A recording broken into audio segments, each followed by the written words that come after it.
బంగారం వెండి ధరలు ఇబ్బడి ముబ్బడిగా పెరుగుతున్నాయి అంటే భారతీయులు అప్పు సొప్పు చేసి మరి బంగారం ఎక్కువ కొనేస్తున్నట్టున్నారు. దేశ జీడిపి 387 లక్షల కోట్లు అయితే అంతకంటే ఎక్కువ బంగారం భారతీయుల దగ్గర ఉంది. భారతీయుల దగ్గర బంగారం నిల్వలు 34,600 టన్నులు ఉన్నాయి. అంటే 450 లక్షల కోట్లకు పైన ఉంటుందని మోర్గాన్ స్టాన్లీ అంచనా ఇస్తుంది. ఇది కాకుండా ఆర్బీఐ దగ్గర 880 టన్నుల బంగారం నిల్వ ఉంది అన్నటువంటి ఇది తాజాగా తేలుతున్నటువంటి లెక్క. బంగారం తొలిసారిగా $5 ట్రిలియన్ మార్కుని రిజర్వ్ బ్యాంక్ దగ్గర దాటింది. ఇంటర్నేషనల్ మానిటరీ ఫండ్ అంచనాల ప్రకారం ప్రస్తుతం భారతదేశ జీడిపి $4.1 ట్రిలియన్ అంటే 387 లక్షల కోట్లు. 2025లో బంగారం 65% పెరిగి 10 గ్రాముల బంగారం ధర 1.4 లక్షలకు చేరినప్పుడు భారతీయుల బంగారం విలువ $5 ట్రిలియన్ దాటినట్టు మోర్గాన్ స్టాన్లీ నివేదిక వెల్లడించింది.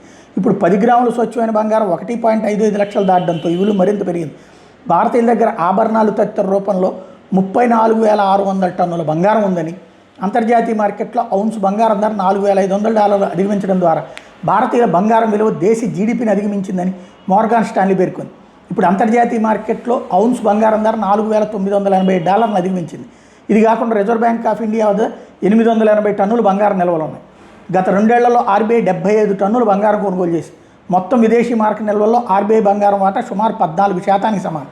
అయితే మొత్తం 34,600 టన్నుల బంగారంలో 80% ఆభరణాల రూపంలోనే ఉందన్నది నివేదిక చెబుతుంది.